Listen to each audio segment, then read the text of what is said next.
Coach, let's talk about tonight, the inter-squad scrimmage. Yeah, what we did is we literally divided our guys. Like we took our two centers, split them, tackles, trying to get everybody some playing time, and then played two complete teams. We put a burrito. Us coaches split up and coached the two different teams. So it was a close one. We ended up going goal line at the end, and not my team, but the other team ended up winning by a touchdown. But it was really good just to see those guys, and then our freshmen went against our freshmen, our sophomores went against our sophomores. So we got a lot of work tonight with a lot of kids. Did you ever get any ones against ones on offense or defense? Or So what we did is we took our starting defense and we made two defenses out of them and then added some guys. Same thing with offense. So it wasn't, like there wasn't a team one and team two. It was just there was two teams divided as even as possible. So the ones went against each other all night in that it just wasn't all the ones against each other. Yes, sir. Wow. And then your thoughts about this camp. I mean, you're finished officially and then you're off next week.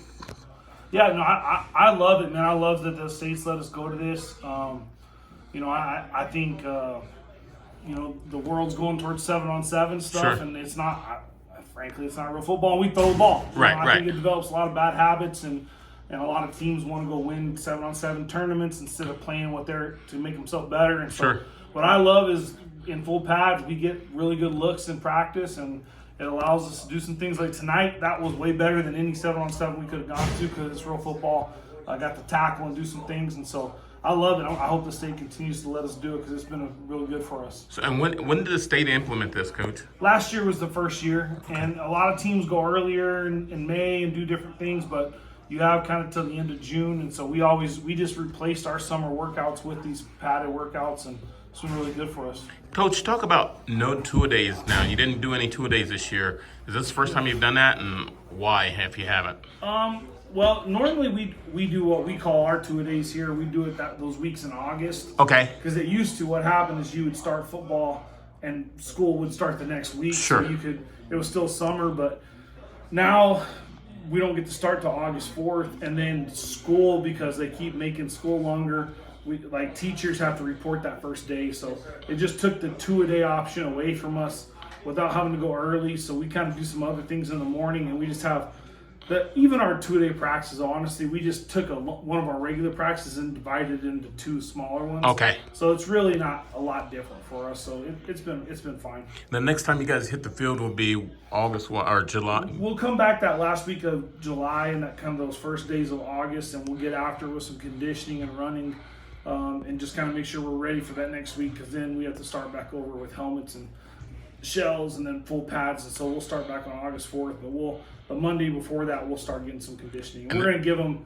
the rest of this week off and then next week off. Sure, because of the fair and stuff. Yes, sir. And then talk about, you'll play Tularosa or scrimmage. Who will you scrimmage here and when and what time? So Las Cruces High's coming over. Our varsity will go against them, and our varsity guys will go against them at 4:30 on August 14th. Okay. And then directly after that, our sophomores will scrimmage Tularosa. And it's our annual hamburger fry. Our quarterback club has burgers for $5 a ticket, and community comes out, and it's a good time. So. And the last one about this, Coach, are you concerned about the losing in conditioning and what you've taught them after being off for a week and a half when they come back? I'm probably the minority now in that where other coaches are. I think other coaches think more, and I think ours is about quality over quantity. I thought we had 2 really good weeks of practice, a lot of growth, and then I think it's okay that they go be kids for a week and a half and go on vacation and do, I'm going on vacation. I mean, I think it's good for these guys to go work the fair and do things, and then we come back and we have that week to kind of get ready for 2 days.